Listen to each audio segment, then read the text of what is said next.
Hello and welcome to Joyride with your hosts, the metaphysical moms, Tiffany and Carrie. Joyride takes you on a spin through all things spiritual and soulful, including holistic healing, energy work, and personal development. Now, here are your hosts, Tiffany and Carrie. Hello, everybody. It's Carrie. And it's Tiffany. Okay, so today we don't have our headphones on, so it feels a little weird. I'm so Pavlovian. I keep and you saying didn't that. wear your hat today. I know. No, because I had got my hair done. That's why. And it looks so pretty. Thank you. Well, hello, everybody. I welcome. Welcome to the Joyride Show. It is April. What's the date? April 3rd, 2018. This is show number 91. Oh my gosh, we're cruising into summer, and thank you everybody who is joining us on Facebook Live. If you are here, drop a little note in and say hi. If you're joining us later on YouTube or on a podcast, thank you for joining us. We love hearing from you, and we love connecting, and we really do reach out to just about everybody we can and say hi and make friends all over the world. And now our friends are making friends. Yeah, building this community of Joy Tribers has just been so much fun. We love it. So thank you for being here. All right, so today we're doing this in a two-part. So we have an incredible man here with us and his guides and all kinds of really cool stuff. But then afterwards, okay, we want you to send us questions throughout the show, and we will do a Q&A. We're going to go back to my house, have lunch, and do the Q&A. We're going back to Carrie's house. We're going back to my house. So please, if there's anything you want to know more about, let us know, and we'll make sure we get to it. So without further ado, so it doesn't take too long if you're on a spiritual path and you're learning about communicating with spirit, or that there's past lives and life after life, and the human consciousness is much more than this physical body and this physical world. It doesn't take long on that path for the subject of extraterrestrials, if I can say it, ETs, aliens, to come up. And this concept that we are not alone in this galaxy, far from it. We are just one of many species of life, of energy bodies who exist in many different dimensions, and that it's our time, it's our awakening to kind of come more into our galactic family and know who we are and what we're capable of. And it's been by design that we've been unknowing for so long. Right. And it's hard sometimes to get proof of that. You know, there's so many things you can't get proof of, but we find people on the journey who do have the experience of communicating with ETs and understanding their technology and the reasons that they were here and why they're not here. And we have on our show today a guest who is an expert in this area, and he's being modest and rolling his eyes. Patrick Haan is here in the studio with us. He's the author of the Alien Handbook. This is the Guide to Extraterrestrials by Patrick Haan. It just came out. It's hot off the press. Carrie and I have both read it, and we are fascinated to talk to Patrick. It's going to go by so fast, and we're just going to scratch the surface. So, without further ado, Patrick, Mr. hi, Haan. welcome to Joyride. Hi, folks. And here he is.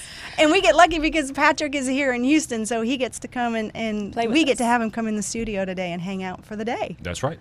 Thank you for coming down. It's my pleasure. Oh, this is so fun. Okay, so I so enjoyed reading. Did you see mine? I mean, I highlighted, I've copied, got books written. and questions and so much. Did you all finish the book? Yes. Almost. Okay. Almost. So Because I had to go back and keep reading.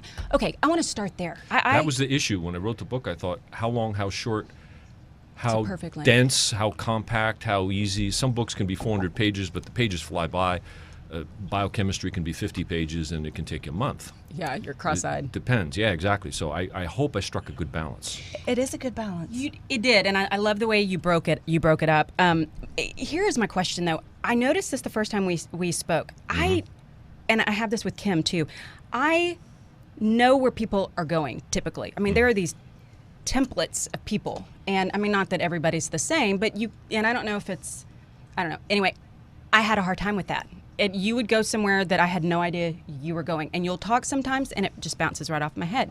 I don't know what that is. It's almost like I don't want to talk, like words get in the way. I just want to sit and talk. Because it's called telepathy. Yes. Yes, I know. That's why. That's where we're There is headed, something. the communication of And you're information. getting into the telepathy, and it's relatively new compared to your verbal communication. Duh. Yeah. So it's a little different. It is. How many dark tunnels do we walk down where we just can't see what's in front of us? Yeah. Right. So when you start doing it, well, it's just a little new, it's a little uncomfortable. It's natural. You do it often enough, then you figure out, oh, I can turn on a light. There are lights already here. I don't have to bring my own. There are many ways to manage it. After a little while, you navigate those dark tunnels as if they're not dark tunnels. In Right. fact, they don't seem dark anymore. So That's what was going on.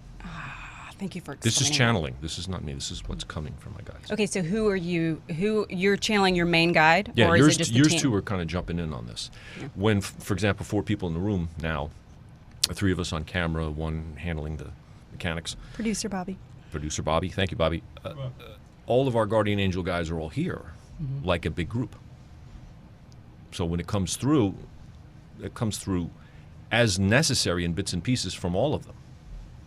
It's funny though because I find myself needing. I find if I get way up here, and if I touch here, it reminds me to drop into my heart because I can hear much more. You know, my head is like, wait, what? And my heart says, shh, we got this. Settle down. And what you're doing is separating your self-generated material from the incoming, for lack of a better word, and then it's becoming clear to you. Ah, that's what this is. Now I understand. It's not Yes. all confused. Right. Do you open up a book and have 2 pages in front of you and then read 2 lines from the left page and then 2 lines from the right page? No. We could. That's what a lot of people do. Yeah. Until they both practice say and think, wait a minute, the 2 lines on the left side, that's my thoughts, and the other 2 are incoming from my Okay. guides or someplace else. And it's just a matter of learning how to keep the pages apart and don't look at both pages at the same time. Now, when I say that, most people are going to hear this and think, oh, it's ridiculous. That's whack. Because that's so obvious.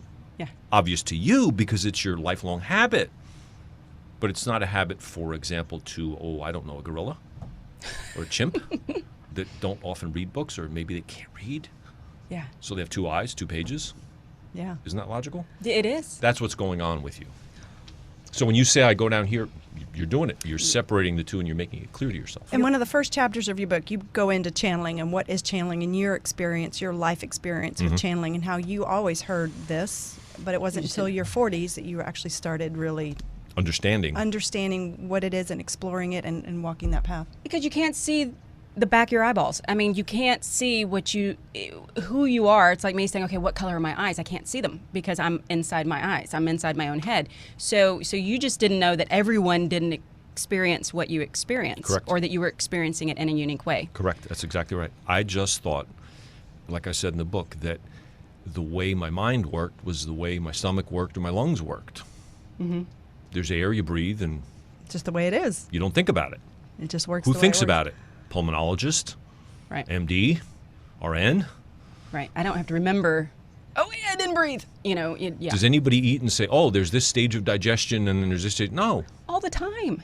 Well, So you've always had this communication. You've always had this insight. This 2 pages of script going on that you can kind of yeah, go back about and second, forth third between? grade is when it started to move along at a good pace. Right. Now, is that when you recall, or did it always do that? That's when I recall it occurring. So that is about the time that they say until you're about 6 or 7 years old, you're wide open. So I wonder if that's when you fully came in to your body and then you needed that to turn on. Well, I was always wide open. At that point, it became more obvious. The issue over the years, for anybody listening, in interest of full disclosure, I'm 2 months away from turning 58, so everybody understands the time period I'm talking over. Happy early birthday. So for more than 50 years, I have not closed off or grown up in that regard. And that's brought me into some really interesting circumstances. Now, you've traveled the world. You had a traditional career in energy, oil, gas energy, and commercial insurance, and Right. multi-languages, and toured all over this planet. But it's just been in the last couple of years that you've started documenting all of the information that you've received. Yes. So your website, which is theamendment.net. That's right. So Patrick Haan's website is, I'm just going to Where did I write it? The amendment. TheAmendment.net. Correct. And that's got all kinds of channeled material that you have from your guides. The most recent stuff, I've done it for several years, and the bulk of the quote-unquote archives are available as self-published ebooks Okay. on Amazon, simply because it's the only way I thought I could easily and concisely put together a quote-unquote archive and make it accessible to people. Right. Some of them are available in print because Amazon now has that capability. I just haven't made the time, that's what it is, to put the earlier versions on the website, print on demand, for people that like a print version versus an ebook version. I like the print version. Now, how did you transition from, I go to work every day, I work around the world, I do all these things, to, hey, guess what, honey? We're now going to do channeling, and we're now going to do, I mean, that's a big transition. As it was happening, I didn't know. I didn't quite understand it. I do now very well. My guardian angels were kicking me in the head. They do that. They want this communication. Stop being so stubborn. Yep. And this happens to many people in many ways. They have a car wreck, somebody in the family dies, they win the lottery. Some big catalyst, yeah. They're next to the World Trade Center in 9/11, but they escape unscathed. Things like that. Now, those are extreme examples, obviously, but things like that occur to people and wake them up. Nothing like that occurred to me. But as it was occurring, career changes, things like that, it became obvious to me that I was being kicked in the head. Wake up. Okay, it's time. Let's go. Mm-hmm. Shut that box. Now, how close did that door. how did Leave that building. feel Let's go to the new one. Because there are a lot of people going through that right now. They're getting the wake up. good So you're like, question. well, how do I quit the job and the money and the, how do I quit the benefits? That's a big leap and of faith. Step into what I'm being It felt called like to do. it felt like a leap of faith. It felt like jumping off a building and landing in heaven. Except the problem is you don't see heaven until you get there. Okay. You think you're going to go splat on the street. Like the Matrix. Do you when he remember that jumps off the point of building. jump- Yes, Jumping? that's a perfect example. And the problem with the jump is, okay, I just won't jump. Hey, so simple, except you turn around and here come the lions and the beasts. It's like, oh, I don't have a choice. So you have better to jump. jump. Yeah. So I did. So are you supported in that with your family? You have Oh yeah. you have I you have have a the wonderful family. full wonderful family kids. with a foot in both worlds. I am probably one of, if not the most blessed man in the world. Oh, that's beautiful. I know you were just talking about your wife. Oh, and- married my over kids, 30 and my years. kids. Your kids and We have grandkids. 2 kids. We have a 30-year-old. No grandkids yet. Oh, That Don't was almost push it. on the way, but oh, okay. didn't happen. Can you It see will. them? Well, I noticed Have you it in seen the them? book, so yeah. Your grandkids? No. Have you tuned into them? Or No. are there certain lines you don't cross? Like, I don't My want to guardian angels just don't They bring block me you. to them. Like, for example, impending changes or things that are going to happen to me, Yeah. I'm like everybody else. Yeah.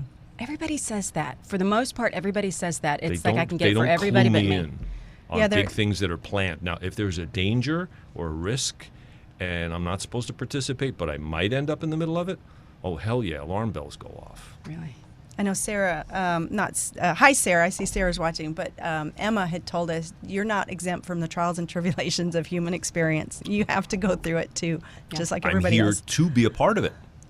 Okay, so we were just talking about that. I know we're so off topic, but we were just talking about that. How my grandmother passed a couple weeks ago, and I get to see it. And it's beautiful and it's wonderful. And I know where she is, and I know that they've been trying to get her to cross. And she was 91. I mean, it was lovely. But there is still that human side of us that says, okay, fine. And I mean, I know that we agree to that when we come in, and I don't ever want to lose that because I don't want to become an automaton where you don't feel things, but at the same time, They feel different though when you know that life exists after. it does. But it's interesting how you still have to grieve, even Of I mean, course. maybe this long Of course. compared to that long. There's You don't nothing get the matter stuck. with that. Yeah. You're human. We all came here to be human to do that. That's true. That's perfectly okay. That's true. I have run into a minority, but I've run into some people, oh, you die, you don't really die, don't worry about it. Have a party that somebody died. Well, okay, whatever floats your boat. If that's fine for some people, that's okay for them. Right. But for the majority of humans, no. That's fine. It's normal. I mean, people eat and then they digest the food and then they have to go use the can. Yep. We all poop. I read the book. Even we don't aliens- talk about it. We've socially decided how we're going to handle that whole issue. But the point is, it's normal. Yeah, So no, it's grieving true. is normal. Oh. It doesn't matter with that. Well, it's normal. I think it's normal. So, okay, do the aliens grieve when their loved ones? I've had so many questions. Well, it depends. Grieve which loved one? Well, one Their relatives? they lost. Yes. But not necessarily a friend. More and less. It depends on which aliens, because when you say aliens, that's like saying Earth beings. Really? Which ones? The gorillas, the lobsters, the trees, the... Okay, so let's back up. Let's Huge back diversity up there. a smidge, Sorry, I know, because I had my coffee. in the Alien Handbook, you go into depth about you are channeling a specific group of aliens, ETs, and we're going to not use the word alien. I'm going to call them ETs, extraterrestrials. Do they not like aliens? Extraterrestrials. Well, it just means They don't care. unknown, right? But They don't care. I don't care what names we use. so there are several dozen extraterrestrials that are observing, that are kind of around the planet, that are benevolent, that are here to help us. That All are the time. So there are a couple of dozen of those, but there are hundreds, maybe thousands of other species of life that exists out there in the cosmos. Oh, more than that. So unlimited enough. Well, let's stick to our galaxy, because there's a big difference. Okay, so we'll talk about the closest Milky Way. galaxy is Andromeda. That's very far away. That would take 100 years or 50 years, whatever, That's to get right, there, I'm because from- the distance. Versus most extraterrestrials can cross our galaxy in our equivalent of a week or two. Okay. So let's stick to our galaxy, which is big enough, 100,000 light years across, give or take. In our galaxy of complex life forms, depending on your biology definition of complex, billions. How many are as advanced as what we have on Earth? Let's look at plant life, let's look at animal life, and we run the gamut. How many are there? It's just as diverse vertically, and my guides are telling me 150, 200 times more complex horizontally Wow. throughout the galaxy. This book and the aliens I'm talking about are the very small segment, the 1%ers. These are the ones that come visit us. But they are certainly not representative of all life in the galaxy. No. Not even close. But it doesn't matter, because we're not going to see 99% of the life in the galaxy, so it's kind of irrelevant for the time being. We'll get to find out about them, and we'll see them, and we'll learn about that in due time, but that's a whole different subject. The current aliens that are coming to visit us are the equivalent of the 1%ers, as I said, and that's exactly right. There are about a dozen, give or take, at any given time, and probably 3-4 dozen, hundreds in total, that have visited and observed Earth in recent times. Recent times means since about the 1930s. When we started developing radio, electromagnetic transmission, radio. It was interesting. I watched one of your previous shows, and you had a woman on, and she was talking about marconics. I have no idea what it is, but it was interesting. And it jogged my memory about the first scientist experiment, or I don't know what you call them, Marconi, Okay. Oh, yes. carried out the experiment, successful by the way, experiments of land to ship transmissions. Well, he set up his towers probably about half a mile away from the house where I grew up Really? in New Jersey. I didn't know that at the time. And we found some of the leftover bits and pieces of the guy wires and support cables and that had been set up in like the 1920s or 1910s. I forget when it was. It was a while ago. It was 90 years ago at least. And the insulators and connectors. And we used to play there in the field. And we used to think in the woods and the cedar trees. And we used to think as kids that the stuff we were finding was left over from a war. Yeah. But we knew it was too new looking to have been the Revolutionary War, and we couldn't figure out what war had ever taken place there other than the Revolutionary War. So we kind of wrote it off. And years later, I figured out it was Marconi.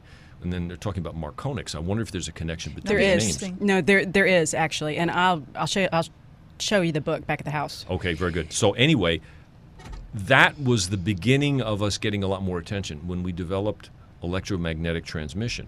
Well, at the same time, we were developing, as we now know, although it was not widely understood publicly, nuclear energy and nuclear physics. Yeah.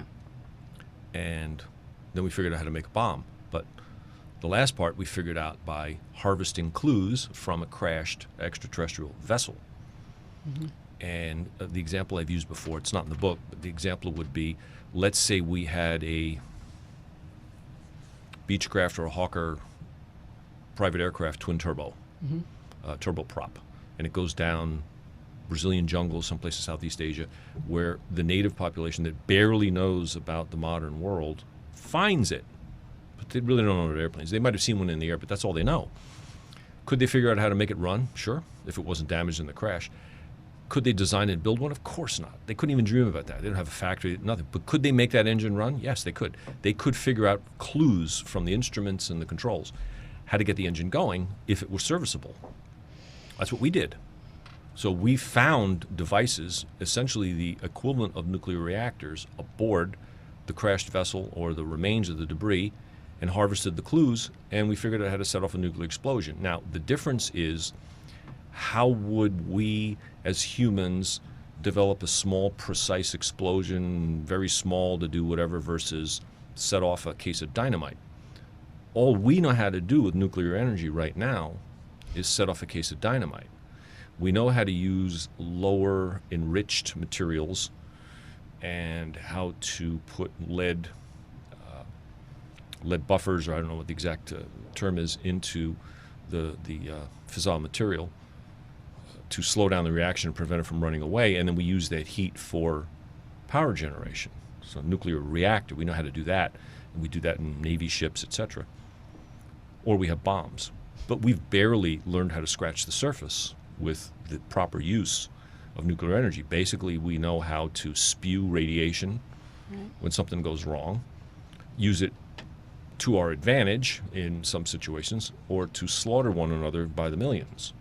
Well, you're saying it's That's like, what's got the aliens' attention. we are teenagers who've learned how to use matches. We've learned how to use matches, but we're not responsibly using them. We're always at risk to burn the house down. Yeah. Well, and I think that is such a great point, and I love what you said. I love what you said about bringing, the guns and the knives and the electricity, and people want aliens to come in, and they would want them to save us. That we're looking for a savior, whether it's aliens, Jesus, something, and The savior's in the bathroom. What does that mean? Stand in front of the sink. Exactly. There's the savior. That's exactly right. But I love what you said, because you use this example. You're like, where does it stop? I mean, do you use a knife? Do we take all the knives? Well, look at the guns? debate now. I had a recent post. Somebody asked about gun laws. Yeah.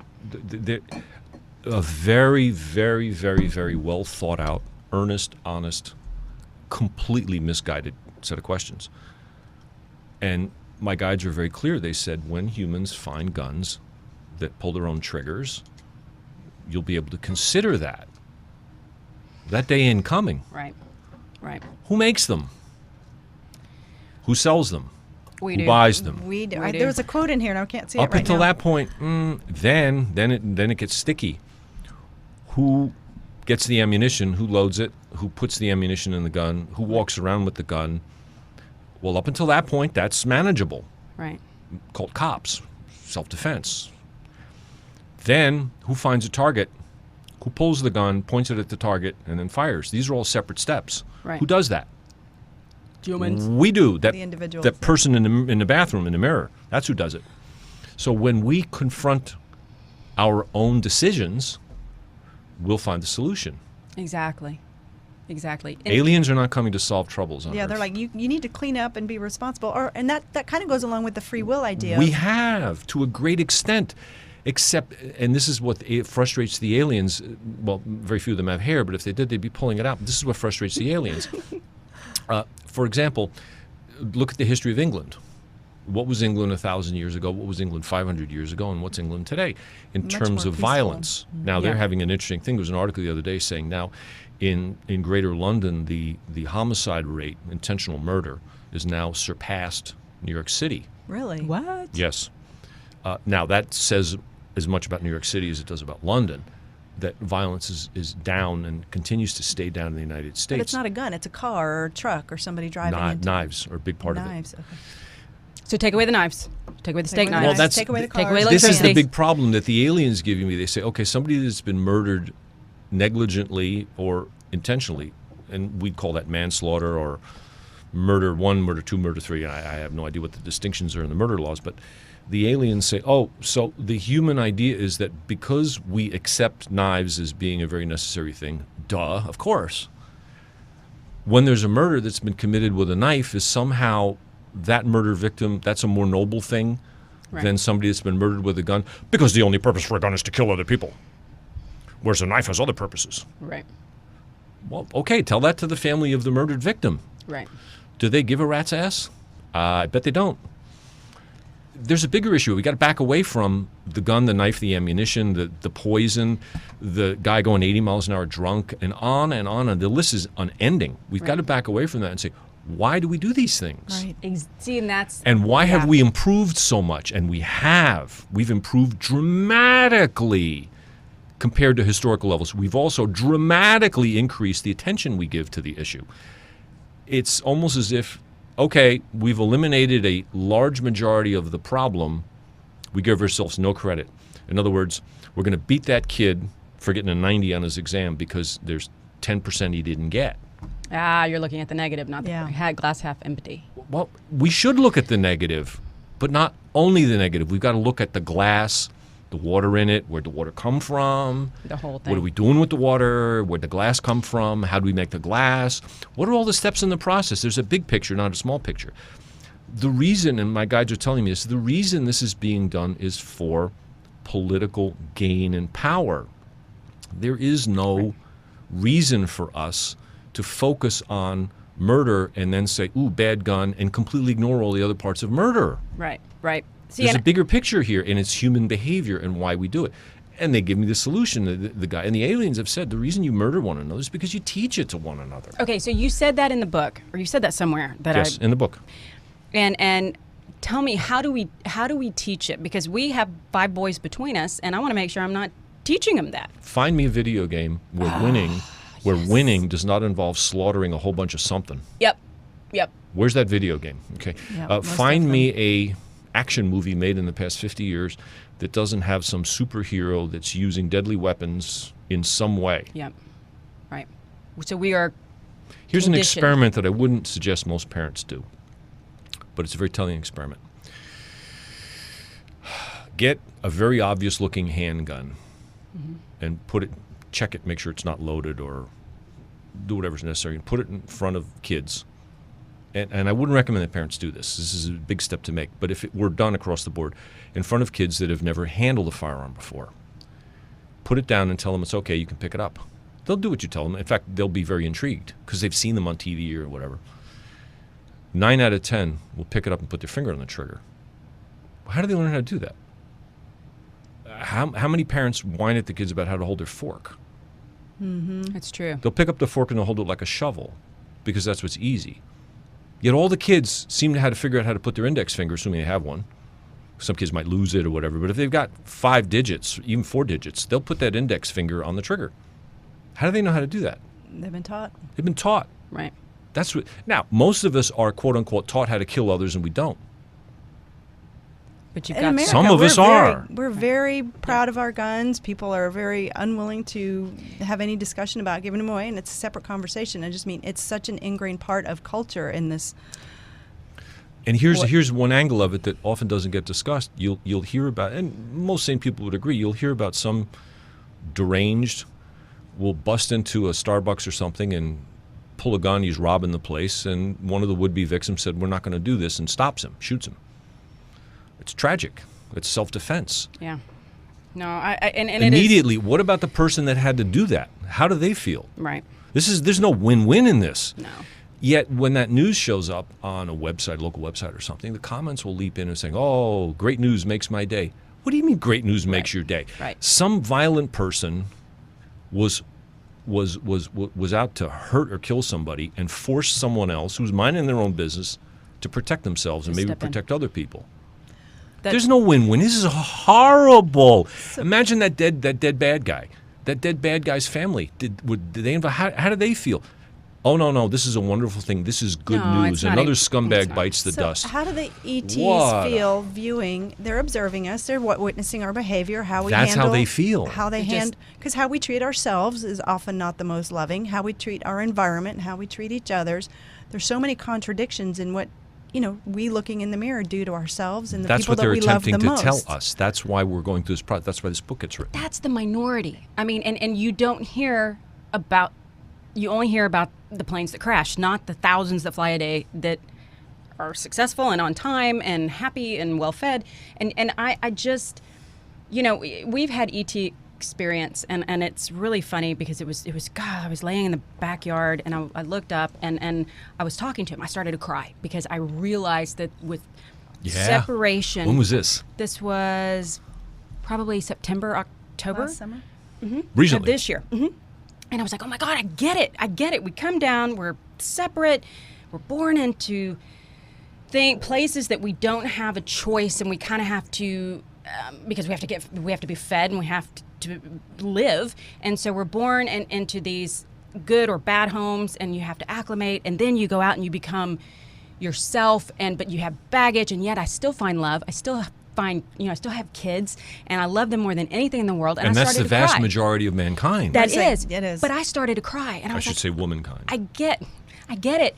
And then all of a sudden, this little thing flashes. They always come in, always twice. They've come in as they look like stars that shoot in, and it goes across and it flashes, and then it turns around, and it's like I got a wink. It's like they were saying, "We hear you." Of course they do. And that was so cool. Of course they do. That's beautiful. Yeah, it was really neat. It was in your book, you have a lot of channeled information where you're asking very specific questions about all of this behavior and how do you see it and why are you here and what can you do and what, and so it's a really good overview to just kind of get the gist of why we're here, having these experiences, and what they are willing to do and what they won't do for us. Correct.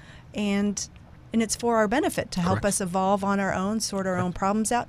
But I want them to come and help us with the free energy that is you can pull out of the air, and how to teach us to heal our bodies. They already have. I know, and it gets tabled all the time. But yeah, try it. Can we try again? They help me with the energy stuff. Okay, tell us about that. Can you? He's like, okay. Sure. He's like, where do I okay. start? Essentially, and this was already possible. Now, this is mostly from my guardian angel guides, not necessarily the ETs, although they would help out if they could, but they're fifth wheel in that process. They really don't need to add anything to it. Humans developed the ability already on Earth, most recently in the Atlantis civilization, to generate electricity in unlimited amounts from Earth's natural magnetic field. Yep. Earth is a big magnet and has a huge magnetic field around it called a magnetosphere. It's like an atmosphere. Well, it runs along the surface of the Earth also. That's what makes compasses work. We can harvest that magnetism and turn in all the electricity we want. It's actually a remarkably straightforward and simple way to do it. With no waste. It doesn't even enter into it. There's no emissions. There's no fuel. Yep. Wow. There's no downside, and it's far less expensive to build the devices and the equipment to do so. I already know how to do it. If I had a big enough boatload of money, and it's really not that big a boatload, I'd have a device running in a couple months. Is that based on the Tesla? No. It's a different No. mechanism? Nikola Tesla was not in on this. I channeled Mr. Tesla twice. Okay. And I asked him this question off camera, so Okay. to speak. I didn't go into it, and it says, no, it's not the things that he worked on, although he did a lot of interesting groundbreaking field, stuff. Though, wasn't it? Oh, of Wasn't it course. working on all the course, yes. electromagnetic fields and polarity and understanding how... The issue is we have figured out on Earth how to generate all the electricity we need and then some. So the economics don't favor the alternative method. There's a great groundswell of interest in eolic or wind power. Almost nobody uses that word in English. It's in Romance languages. Wind power, wind farms. What did you call solar, it? Eolic, E-O-L-I-C-K. But almost nobody uses that word in English. I think it's a Latin-derived word. But wind power, wind turbines, solar energy, et cetera, et cetera. The problem is they don't support themselves economically compared to the methods that we have. Yeah. Fossil fuels. When you look at the cost across the board for generating, 500 megawatt hours. 500 megawatts is a static amount instantly over 1 hour. What does that cost? We can't even come close to the efficient methods that we have now using coal and other thermal. The one alternative that is quote-unquote green that's on Earth now is hydropower. Mm-hmm. The challenge with hydropower is that it's very expensive to build the civil works. Big. They're very large. It's very expensive to build. So you got to pay for that for 30 years. Backing away from the whole issue, the problem with coming up with a new method of generating electricity which is far less expensive and has no fuel, no emissions, no downside, no environmental effect. Therefore, a drastically lower cost. Essentially, we're paying to build the devices and then distribute it. That's not too different from the cost that we have now. But this will lower the consumer price maybe by half or less, and more dependable, zero emissions. Imagine if you're a stockholder in TXU Energy. Are you going to be thrilled about that? Well, no, of course. If you are a big stockholder in Pacific Gas and Electric, you going to be happy about that? Yeah, it changes the financial Well, it's the whole power. structure. It changes a lot of shifting. There of power are a in the lot world. of very large, powerful interests. They get all these epithets thrown at them, the Illuminati, the New World Order, and on and on and on. But that's not fake. That's all real. Aliens know this. Our guardian angel guys know this. They will go to great lengths Right. to confuse and halt and diffuse, blur, pick your term, efforts Right. to that would materially affect their interests. And one of the issues is power. Aliens is another issue, disinformation. So every time 3 or 4 or 5 people say something about alien extraterrestrials, they'll come out and they'll say something else. So if somebody says, well, I don't like what Obama did on this, or I don't like what Trump did on that, right away they'll come out and say, oh, Obama's gay, he has 4 boyfriends, he went to the gay house, and Trump was sleeping with this prostitute 12 years ago. Right. What's the purpose of saying that? Distraction. Bingo. It doesn't matter whether it's true or not. Right. Doesn't matter whether it's true or not. They spin It it. absolutely doesn't matter. It's distract. Same thing with aliens. So the powers that be want to control the narrative, or if they can't control the narrative, they want to make sure no one else does. How do you do that? Disinformation, confusion. And it's very easy and effective to say, Carrie, Tiffany, and Patrick are delusional. It's so easy to say, yeah, instead of thinking it through on your own. Right. One of the reasons I wrote, I was told by my guides, write the book. Because when you write a book and somebody goes through 120 pages of a book, it's pretty hard to get to the end of the book and say, delusional. Because you're still there. Yeah. How could somebody delusional write a book? It's logical, it's good grammar, it's Right. been edited, it's been printed. I disagree all day long. All day long. Gee, that's what religion's all about. Gee, but there's a book called the Quran. A lot of people disagree with that, but it's not delusional. Right. So Right. we, in culture, we accept ETs as entertainment. I mean, all day long, there's movies, video games, Yes. books, science fiction, that ET, Star Wars, Star Trek. I mean, it's everywhere. Mm-hmm. So everybody has as an educational, as an entertainment component, we got it, no problem. But when it actually start to flip it and say, but it's real, and in your book you say living beings from outer space are not hypothetical or fictional. No, they're not. They are real. Well, okay, let me back off. We're aliens. We are extraterrestrials. Human beings are not a natural species to Earth. Anybody that's studied even the first chapter, I guess, of evolution and anthropology hears about the missing link. How did humans evolve from whatever we evolved from? There's a missing link. Right. Yes. It's missing, and we'll never find it because it doesn't exist. Because the ETs came down to We're early ETs. They created us. Okay. But for mining purposes, so in your book you say Correct. for gold Right. mining purposes, these ETs came down sort of under the radar because they weren't supposed to, and Oh, no, they were supposed to. There Morphed was us. none of this. There was none of this they weren't supposed to. they, They modified genetically us. But to bumped the us you up. said to the They got to horror Earth. of the other people, of the other species. Well, they didn't want to leave. Oh, no, they came and they found what they wanted, and they figured out how They to do mined it. most of the gold off the planet. Correct. And the problem that they ran into immediately was a combination of atmospheric gases, gravity, temperature, humidity, day-night cycles. The natural human environment was tough for them. Right. The exact same thing would happen to us if the carbon dioxide or nitrogen or oxygen content of the air, the 3 principal gases that we breathe, were changed up or down 5%. Any one of the 3, or God forbid, we materially changed all 3, that would have an effect on humans. It has an effect on humans now. It's called going up to altitude. I used to live at about 8,600, 8,700 feet above sea level, and I calculated 26 or 27% less air. Now, the Wow. proportions stay the same. But what happens when you take somebody from sea level to 8,000, 9,000 feet and say, go run 3 miles? They're Right, they uncomfortable. can't. They're sick. Or they get yeah. altitude They- sickness. Or Bingo. Yeah. There's the effect of the gas. Well, that's what happened to the ET visitors. So they knew, okay, we've got our ships, we've got all our technology, but mining is work. How are we going to get the stuff out of the ground? We don't have with us in the ship the ability to build machinery and equipment.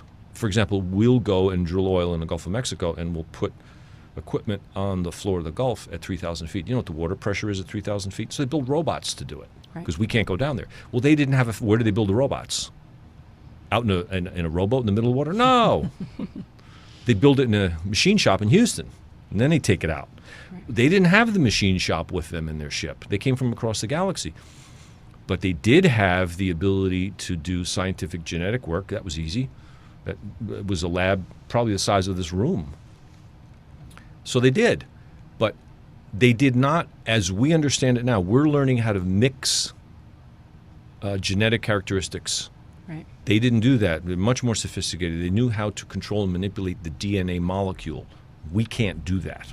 We don't know how to do that. Not yet. So they said, okay, we're going to take pretty much the model of ourselves. However, we're going to adapt the program code from several animals on Earth that have the characteristics to be able to thrive in this environment along with our own and create a new species, which is not us and it's not those animals. The example I give is we have an iron ore mine, and then we put the iron into a blast furnace, and then out comes the liquid iron, and then we inject oxygen. I'm oversimplifying, but we eventually turn it into steel, and different types of steel add other alloys, and poof, out the other end comes a dishwasher, a car, or something, a watch. Nobody would ever say that a car is descended from an iron ore mine at all. Right. It's ridiculous. In that same way that there are a lot of steps involved, we are not descendants of or the result of or look like any other animals on Earth or the alien ETs that created us. Our appearance was not part of their They concern. didn't care about that, yeah. It was the function. Well, after about 3 decades of this, they finished most of their mining. They took most of the gold that they wanted. Well, all of our friends in our star cluster were notified because the alien ET miners that came to Earth told their brethren back home on their planet what they'd done, and what my guides told me, they were severely admonished to put it. Got in trouble. Yeah. They got in big trouble for doing that because you've now created a race of. What are you going to do? Is And that the was like builder race? the Neanderthals and the Cro-Magnon Correct. man. What are you going to do? They created. They're in. This all occurred in what's now Africa. We call Africa on that continent. What's where we still believe most of the gold is. Was it South Africa? Partially, yes. Yeah. But it was in a number of places on the continent. South Africa principally. Well, what's going to happen to these people? Anybody that's ever been to Africa? Gee, let's see. We've got gorillas, lions, rhinoceroses, elephants, and on and on. I mean, the list of dangerous predators and humans. Mm-hmm. I was reading the other day a quick encounter between a 12, 14-year-old male silverback gorilla and a human in a fight. How long would it last before the human would be truly dead? And they like were saying nanosecond. 20 to 40 seconds. Yeah. No, but the gorilla, I'm not talking about knock them unconscious and fatally injure you and then you die 5-10 minutes Rip later. limb from limb. Literally stop your brain and heart function in 20 to 40 seconds in a fight. If they wanted to. Wow. If they wanted to. Now, and the only way to do that is attack them. If you leave them alone, they'll scare you away. They won't do it. That was potentially what they were facing, and everybody understood this. So we went through about probably a 3-century upgrade period where a number of components of the DNA was added from a good dozen, maybe 14 other races in and around our star To get to cluster. Homo But these are sapiens. very That's small how that ingredients. Yeah. You know, we're talking a drop or two of water. How much does a human body weigh? You have allergies, so you're taking Zyrtec or 10 milligrams, but it works. That's what we're talking about. We're talking about tiny, tiny little key additions of DNA from a number of the races in our immediate star cluster, about 12 or 14. There's a lot of talk about, the hybrid race. Well, that's us. Right. We're hybrid. We're a mixture. And what I understand about that is that's also why they're so interested and they stay a part of it. And, of course. And does that explain? I remember one day I was at the mall and I was looking around and there are people I see and it's like there's nothing going on. And whether it's children or it's adults, and it's not, I'm not trying to be mean. It's just there are people that look like there's a spark and they're interested and they're curious and their eyes are up. And then there are people that it's like They nobody's appear there. to be zoned out. Yeah.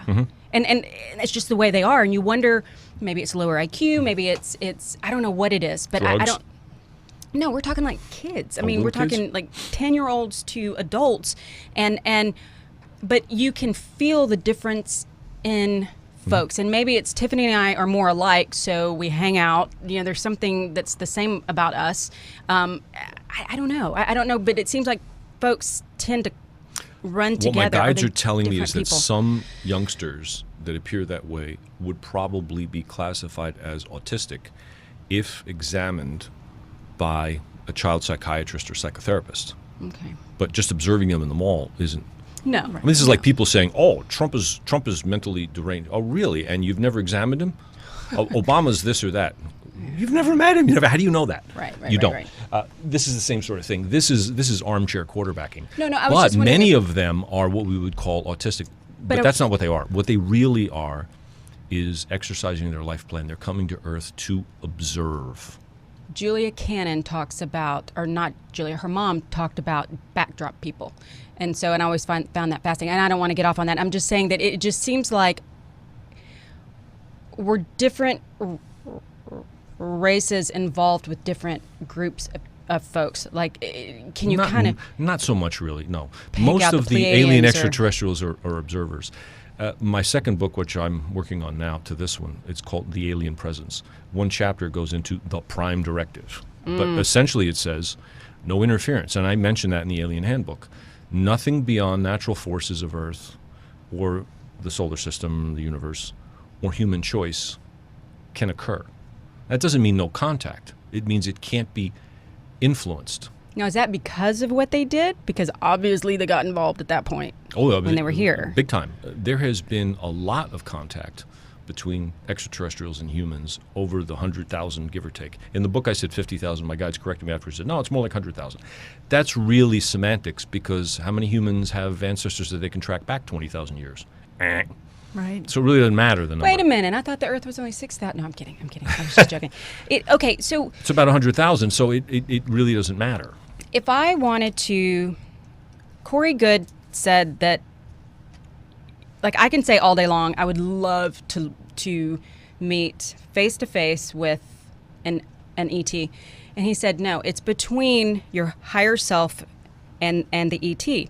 So, but then I get a little bit confused by that, because you say that the ETs are actually in our dimension, like they could actually walk in the room. course. And I know about the tall whites in Nevada, and I know about these different races that sort of live when you in... hear tall whites, tall gray, zeta reticulan, reptilian, and all these terms, I've heard them. I really don't know what they're supposed to mean.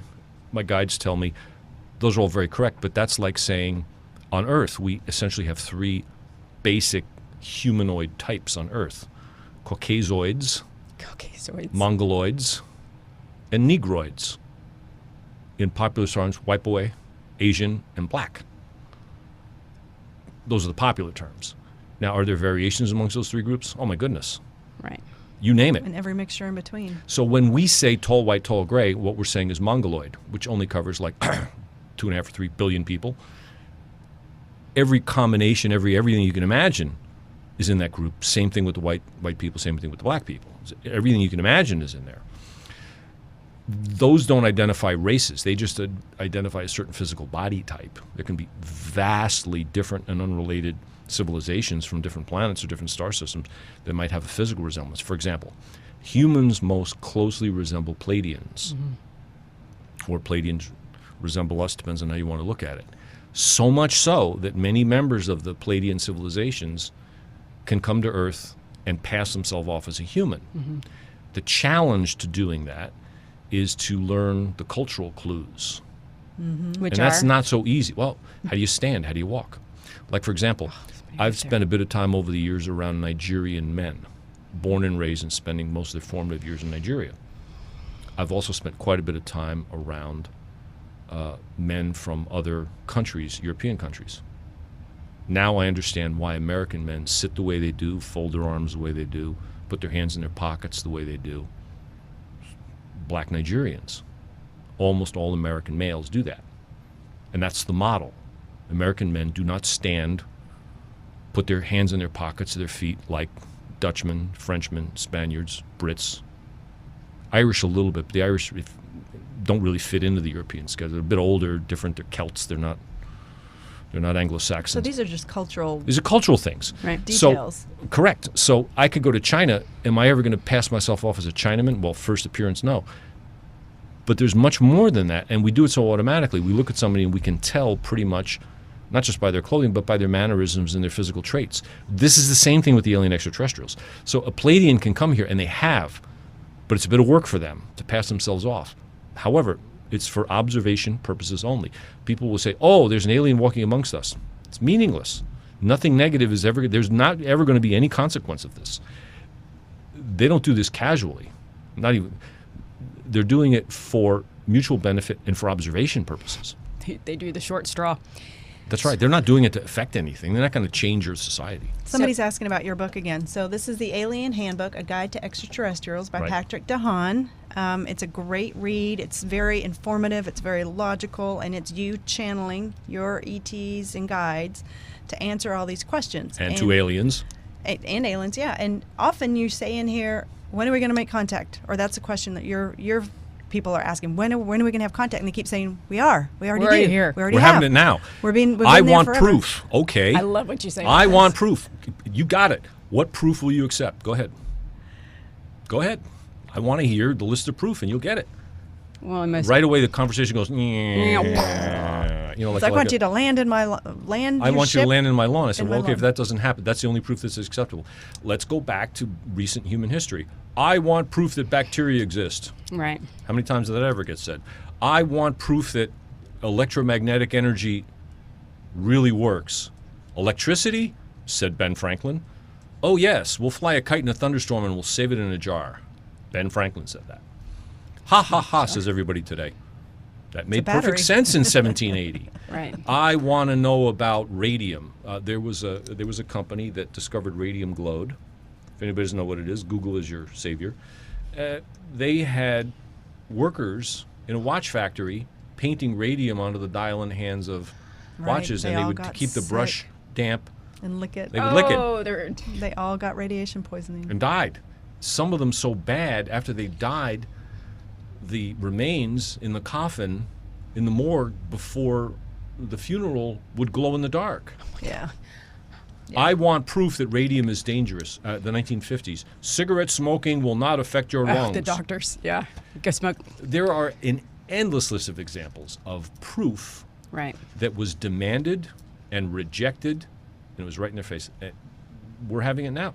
Right. The proof is here if we're willing to look at it and say, consider one thing. Can the proof come from outside the database of proof we'll accept? And that's the problem with the new thing. The new thing comes along, the proof of its existence or its effect doesn't fit our established database. So it's very easy for us to go and spit it out because it doesn't taste good. Yeah. Right. We've done 2 shows on Hidden in Plain Sight, how aliens have been among us for centuries. Their monuments, about their that. architecture, the different technologies that The we've Great learned. Pyramids of Giza, Yeah. most of Peru. And how, but we're not as a culture ready yet for we mass are. landings. Yes, Well, but that's yes, we are. Without trying think to so, too. We annihilate have them and been- causing total panic. There will not be total. So the panic. whole false flag thing, do you ever like that I will actually stage an invasion so that we can turn them into the bad guy? No, I hope not. because the people that might stage the invasion are also aware of the context that have been with the aliens and understand where that would go. Here's the example I would draw. Let's suddenly snap our fingers. How many Americans are there in the United States? 300,000? 330 million. million? Yeah. Well, probably that many firearms, but not everybody has them. Right. Probably, I don't know what, half? So let's snap our fingers and we suddenly have 300 million more. People or guns? Guns. And then we say, everybody doesn't have one, come forward, you get 2. And ammunition, whatever caliber, whatever gun you want. Are we suddenly going to have a mass shootout where 50 million Americans kill each other? Of course not. I don't mean that. I course just mean not. our Psyche. psyche. Can The we same thing will handle happen it? if we have, our psyche can perfectly well handle it. Well, We have been fed a steady diet of, I'm going to use a French word, bullshit. And I don't mean the thing that floats on the water. I agree. Ended with a T. In movies, newspaper articles. They're here to annihilate us or harvest us or to enslave us. create Fear. the idea there's confusion. I will simply say this. A civilization that has the technology to cross the galaxy in 2 or 3 hours, if they wanted to do us harm, We'd be gone. how many nanoseconds do you think it would Yeah. take? They could And they electively, haven't. but right. Of course not. They never will. Well, and you say that very clearly in your book. There's nothing they would do like that. They would The not two of harm you, the three of us, the four of us, would we go in? How hard would it be for us to go into a hospital, go to the maternity ward with, I can think of 100 different ways. Bottles of bleach, bottles of gasoline, Nobody. machine don't even guns. go there. Don't even go Exactly. there. That's my point. Is it possible?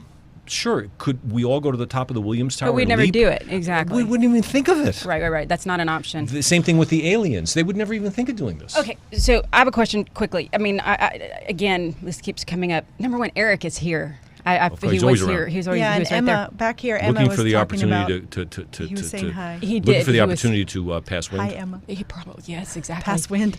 Val Thor. You know who Val Thor is? He was No. a guy in the. I'll show you a picture of him. He was a guy in the 50s, I think. Carrie, you did a channeling with him on the Shiny Show, and they have pictures of him. And he was here, and he could cloak. Like you could walk. He walked into either the Pentagon. He walked in somewhere, and he could cloak. Where they said, "Don't worry about it." I mean, He didn't have to show his badge. He didn't. Very blonde. What's the N word? Nordic. Nordic. There we go. Anyway, I was just wondering if your guides had anything to say about him. I think he was supposed that to be happens all- Venusian. They say, yeah, that happens all the time. But it occurs for observation purposes. There's no consequence to it. There's no harm coming to human civilizations. There's no takeover. They're not going to invade. They're not going to hurt anybody. No, Quite the contrary. They would like us to not do this. right. I'll give you an example. I just read in the news the other day. Apparently, there's a group in, I think they're Mexican-based or maybe Central American-based. Anyway, they've organized a march of 1,500 people that are marching through Mexico. Apparently, they're not from Mexico. They're from Central America. And they're going to demand to get into the United States. But what's going to happen? Our extraterrestrial friends are watching this, are saying, okay, there's two sides to this issue. Should the United States let them in? Why would the United States let them in? What is the United States going to do about it? What are the consequences going to be? But the real issue is not what they're doing. It's why they're doing it and what are the conditions that are bringing about their desire or need or want to do this. Who's looking at that part? Right. Why is 10, 15% of the Mexican population unwilling or unable to live in its own country? Who's asking that question? Let's answer that question. It isn't about whether somebody comes to the United States and wants to be an illegal alien or is illegal or breaks the laws.